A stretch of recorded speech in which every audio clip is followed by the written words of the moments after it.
everyone. So I wanted to do a quick video that outlines some of the policies being implemented globally due to C19 injections, how it's a fulfillment of Bible prophecy, and additionally what you can do if you believe that aligning with these policies violates your personal convictions. I want to make it clear that this video does not address your personal choice or decision whether or not to receive the injection, but the mentality surrounding these injections, whether or not someone has the right to decide for yourself or for your children if you'll receive them. And also, to make it clear, I don't believe that the injections are the mark of the beast. I know that mentality or that discussion has been happening. I want to make it clear that I personally don't believe this. But there are policies, societal conditions, infrastructure, and a mentality being put in place surrounding these injections that will eventually feed, I believe, into the mark of the beast crisis and implementation, and therefore make it much easier. So with that in mind, here are a couple of events that have taken place that play into Revelation 13, 16 through 17, and of course this is a very famous two verses that discuss this mark of the beast. And it says, "And he causeth all, both small and great, rich and poor, free and bond, to receive a mark in their right hand or in their foreheads." Now, remember, we discussed this a little bit earlier in one of my earlier videos. Right hand essentially means what you do. So, for example, if you want to work, if you want to, hang out with, your friends, or just basically to maintain your social standing, some people might consider, getting this mark or in their forehead. So basically, people who really sincerely believe that this mark is the right way forward, and that no man might buy or sell, save that he that had the mark, or the name of the beast, or the number of his name.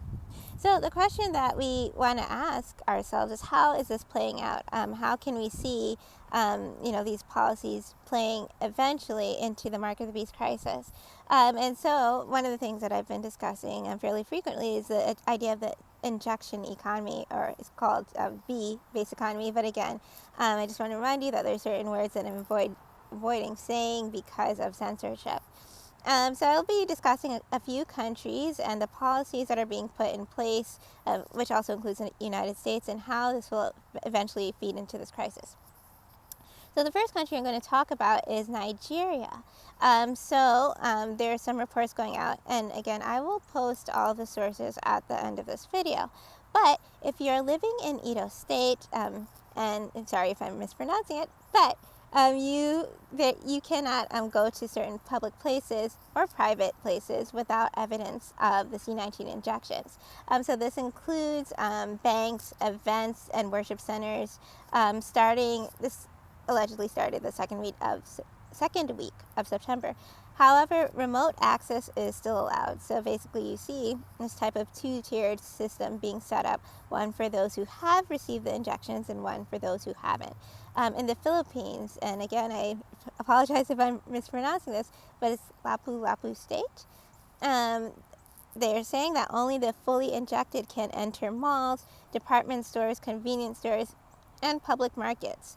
What is interesting to note is that the spokesperson for the president of Manila applauded this move by the mayor of Lapu-Lapu, and said that this restriction cannot be implemented in Manila because 50% of the population wasn't injected yet. So herd immunity, or the injection economy, cannot really be implemented unless there is a certain amount of people injected.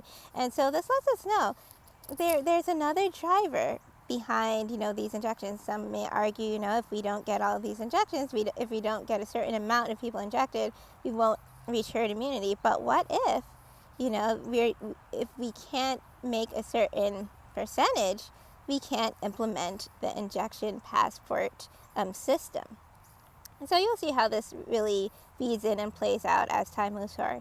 The next country I want to talk about is Lithuania, and I want you to keep in mind that although I won't really be discussing France has a very similar situation. So Lithuania is now a part of two injection passport systems. So it's a part of the EU digital COVID, I was supposed to say COVID, sorry, certificate program, or the COVID certificate program. But you can also think about it in this way. C stands for certificate, O stands for of, V starts for the V word, the big V word that we've all been hearing, ID, identification program.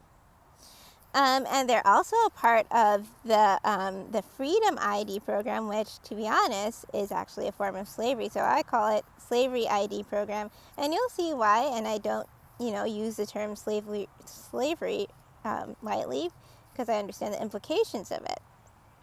So you'll see how, in an effort to get, freedoms back, this is actually more of a form of an implementation of a certain type of slavery, where if you do not continue to submit your body to these, injections, mandates, whatever, you cannot be a part of it. So basically, you lose bodily autonomy. And you also see, probably coming up later, if you do not continue to submit, you lose, again, your privileges. You can easily be cut off from the system, and this is why it's so important that we don't allow something like this to be implemented. So, back to Lithuania. This allows people to attend cafes, bars, gambling venues, betting shops, private parties, in-person work, public gatherings of up to 10 people, and events with 500 COVID ID pass holders, as long as there aren't more than 75% of seats occupied. This is really interesting. You get back some rights, but technically not all of the rights you had before, right? And who is, the government to give you rights? Because you're born with rights. The government doesn't give you rights. The government's supposed to protect your rights. So to summarize, only the injected citizens have access to non-essential services. However, it's interesting to note that supermarket chains are also requiring the COVID ID, and are in one article, it says that these IDs are essential are essentially required everywhere, right? So it's possible that this is possible only because of the majority of the population receive the injections. So 58.8% receive injections, with 70% of adults being injected. So we keep hearing, again, that 70% of the population gets injected, then we reach herd immunity. But another way to think about this is, if 70% of the population gets the injection, then the injection passport system can be implemented. Therefore, the system cannot work unless most people agree to it. So on to Germany. This is perhaps one of the most strict countries. I think the rest of the countries will get on board soon. But it essentially bans all of those who haven't received the injections from all stores, which includes food and other goods. So Hesse, again, I apologize if I'm mispronouncing this, which is another German state, is the first to implement this. And possibly, which I believe all states and all countries will eventually follow suit, will follow. So there's a 2G versus 3G system. The 2G, and they're saying that stores at this time can decide which to implement. 2G means that only those who are injected and C19 recovered, so they are the only ones who can access, these stores. The 3G is those who have received a negative test.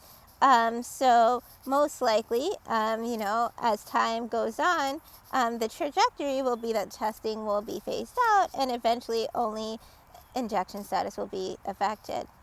And last but of course not least is the U.S. So many of us live in the U.S., and some of us may be aware of states that are attempting injection passports, and these tend to be states that have the highest injection rates, or some of the highest, maybe not necessarily the highest, but New York, California, Colorado, But we may not be aware that hospitals in Colorado are also refusing organ transplants to those who have not received the injections. And I've also heard that there might actually be bans being placed on those who haven't received the injections to donate their organs. So this is, a very serious issue. Some people may argue, hey, well, don't you need injections to be an organ donor or an organ recipient? And here's the thing. There are significant differences between this injection, such as its status still being in the experimental stages. You hear about, the approval with Comirnarty, but it's important to remember that Comirnarty apparently is not being manufactured yet. What we have on the market, if that was true, you could not legally distribute Moderna and J&J because you would have an approved treatment on the market, and once there's an approved treatment on the market, you cannot distribute emergency authorized treatments. However, the three other, the Pfizer, so there are two types of Pfizers, but one of the Pfizer injections plus Moderna and J&J are still being distributed. So that tells you that, that's something not quite right there. It's also important to note that this is still in the experimental stages, which it won't end. I think the latest one ends in 2024, but the trials end between 2023 and 2024, depending on which injection you're looking at. So this is very much still in the trial phase. We don't know about the various drug interactions. We don't know the long-term effects. There are many things that we still need to study in terms of how the injections interact with each other. If you got one type and then you get another type, or if you're taking other drugs and then you take this one. And I think the other thing we have to consider is that the first blood thinner was approved for children. And so why is this happening? And I think this is a part of it because we know that these injections can lead to blood clots.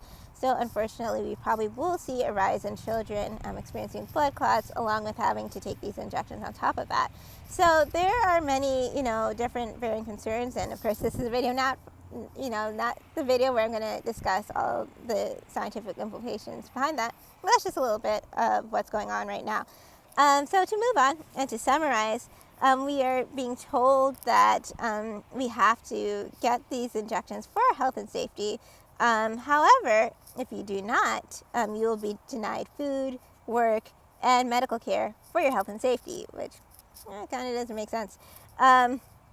It's really interesting because your rights are being essentially given away by us. To be honest, we did give away our rights, but they're also being taken by the government as well.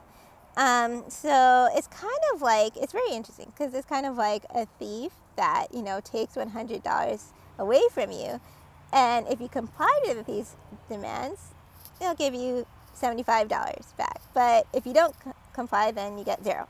But are you really getting what you should have gotten back? And no, you're not. You might be getting 75%, 50%, but you're certainly not getting what you had initially back.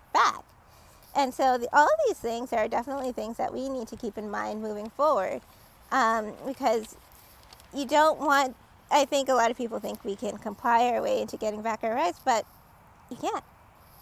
So what can you do? So there are many different things, that are going on, and this is not an all-encompassing list and not necessarily what you should do individually. I think everyone should, ask God for guidance, wisdom, and direction as to what they should do for what's coming. But, it's important that you remember that it's not just about whether you get the injections, but whether you agree with the policies going on, because ultimately this is a heart issue.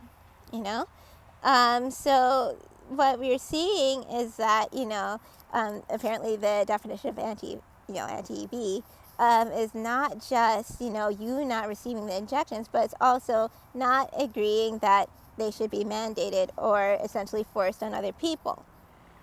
So these policies will not disappear just because C19 goes away. These policies won't won't disappear. These are long-term policies. These are systems that are being put in place that will be used and will be expanded for other situations and other pandemics. And other examples where this will be used is most likely climate change. We've heard from the World Economic Forum, from our unelected world leaders, that there may be attack on a power grid. We've seen, these various things, attacks or these shortages of power, going down over the summer. And I believe that, that this is maybe very well possible that it will happen, on a larger scale. And they also talked about, the idea of the digital, V. And in reality, the idea of the V is much larger than just getting something into your arm. It is an ideology that is going on here. And so the most important thing that you have to remember is that if you do consent to this, this will ultimately lead to a repudiation of your constitutional rights. Again, you don't want to hyperfixate on the idea of just this injection. There is a much larger and bigger picture involved. And it is not about whether you believe personally you should take it or not. It's about whether or not it should be forced. And this is what we want to remember, because eventually, if we keep going this way, it will be much easier to implement, the market of the beast, and eventually will lead to the market of the beast crisis. So, what can you do? The first thing that you want to think about, if you see the trajectory, you realize, I don't really want to go along with what's happening here, and chances are most people will. The first thing you want to consider is purchasing organic seeds, because I mentioned, I posted an article earlier about how injections will be put into the food supply. So genetic modification and engineering of the food supply has been happening for a while. This is not new. People have been talking about purchasing organic seeds for a while, and probably should have done that earlier. But one thing you want to do is purchase organic seeds, because you want to have, natural and as fresh food as possible. You want to learn how to grow your own food, and which goes into my second thing. You want to learn how to do that because you don't want to be dependent. It's much easier to control a population that's dependent, right? It's much easier to ration food. If there's nothing left, there's nothing left. What can you do? So you want to make sure that you have less reliance on, the supermarkets and things like that, and learning more how to be, self-sustaining. And feeding into that, something I talked about last week, but I think is worth mentioning again, perhaps finding a country property or purchasing land with like-minded people. So you want to be able to not only just grow your own food yourself, but learn how to be able to network with others, and to be able to trade with others, which goes into number 4, setting up a bartering network for goods and services. Because if you don't want to be a part of the injection and AI and track and trace economy, then you have to have a way to be able to survive, and it's really difficult to do that on your own. And therefore, it would be much better to have a network of people who you can trade with. Number 5, and I think number 5 and number 6 is probably the most important. Number 5 is don't allow injection versus non-injection to separate you from others. It's important to change your mindset and don't allow the media to dictate what you think. And unfortunately, this has been happening a lot lately, but we have to, be, sober-minded. Remember, it is someone's personal choice whether or not they want to get it, but at the same time, it's not up for us to say, well, you deserve this, or you deserve that. No. Don't allow the media to convince you that you need to, hate each other, this person deserves to die, anything like that. Look, ultimately, this is a choice between you and God. Whatever you choose to do is your decision. However, ultimately, it's about your mindset, right? Do you believe in forcing compliance or not? And I think that will be the central issue as we move along, and we see more things happening. And the last thing is being reactive versus proactive. A lot of times, because we don't prepare, I talked about preparation last week, because we don't prepare for certain things happening, we end up just doing things, as the media might tell you, do this, this, and that, and then you might do that because you don't know what else to do. You need direction. But we have the Word of God. We have a more sure word of prophecy. So we don't have to, be moved by every wind here and there. We can, go to God in prayer. We can ask Him, what is the best thing for me to do? Because maybe what someone else is doing is not what you need to be doing. So I just encourage you really to, seek God. You don't want to seek God, just because you're afraid or anything like that. Realistically, God always wanted a relationship with you, and God loves you, and God allows you to know these things, so you won't be caught by surprise. If you love someone, you tell them the truth, right? So therefore, you want to be able to think with, proactive, okay, I know these things are coming. I know the Word of God. I know what prophecy says. How do I, move in this time so I not only, prepare a blessing to myself, but I'm a blessing to others around, and perhaps others who may not know, but who may need help in the future. So yeah, that'll be it for this video, and thanks for listening, and I'll see you in the next video.